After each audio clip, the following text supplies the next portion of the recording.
Anyong mga kachinggo, it's me kaibigan Jay. So for today's video, pag-uusapan natin yung paulit-ulit na katanungan ng ating mga kababayan kung paano nga ba mag-apply bilang isang factory worker dito sa bansang South Korea. Tara alamin natin kung ano ba yung mga paghahanda na kailangan mong gawin para makapagtrabaho dito sa bansang South Korea. Para naman sa hindi nakakaalam, ang pag-apply sa South Korea ay government to government process. Meaning to say, wala po tayong placement fee or agency papuntang South Korea. Tanging si DMW lamang po ang nagpapaalis ng mga factory workers papuntang South Korea. Kaya mag-ingat po tayo sa mga scammers na nagpapaalis kuno ng mga factory workers papuntang South Korea. Pagdating naman sa trabaho ay wag po tayo mag-expect ng madali dahil ang kalimitang trabaho dito sa bansang South Korea ay tinatawag na 3D. Dirty, difficult, at dangerous. Kaya ako ito nasabi para maging aware kayo at maging handa kayo kung sakaling makarating kayo dito sa bansang South Korea. Meron din namang mga madali pero karamihan po talaga ay mahirap na trabaho. Ang employment contract naman ay kadalasan ay 3 years na pwede pang ma-extend up to 1 year and 10 months. Pero ang ibang companies ay nagbibigay ng sincere employment or additional na 4 years and 10 months kung qualified ka at magustuhan ng sadyang nimo ang performance mo. Ito naman yung mga qualifications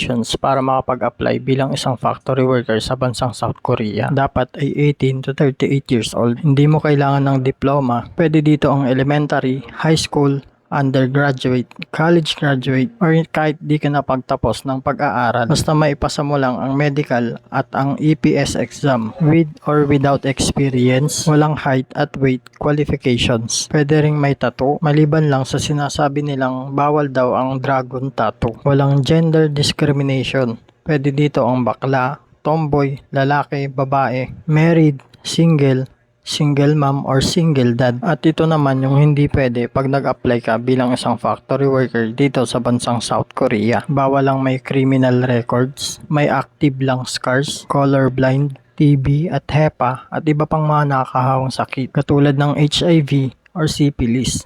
Ngayon alam mo na ang qualifications at disqualifications papuntang South Korea. Tuturo ko naman sa iyo yung kailangan mong ihanda para mag-apply bilang isang factory worker sa South Korea. Step 1, dapat meron ka ng passport na pinanghahawakan. Step 2, kailangan mong gumawa ng e-rig account dito sa website ng dmw.gov.ph.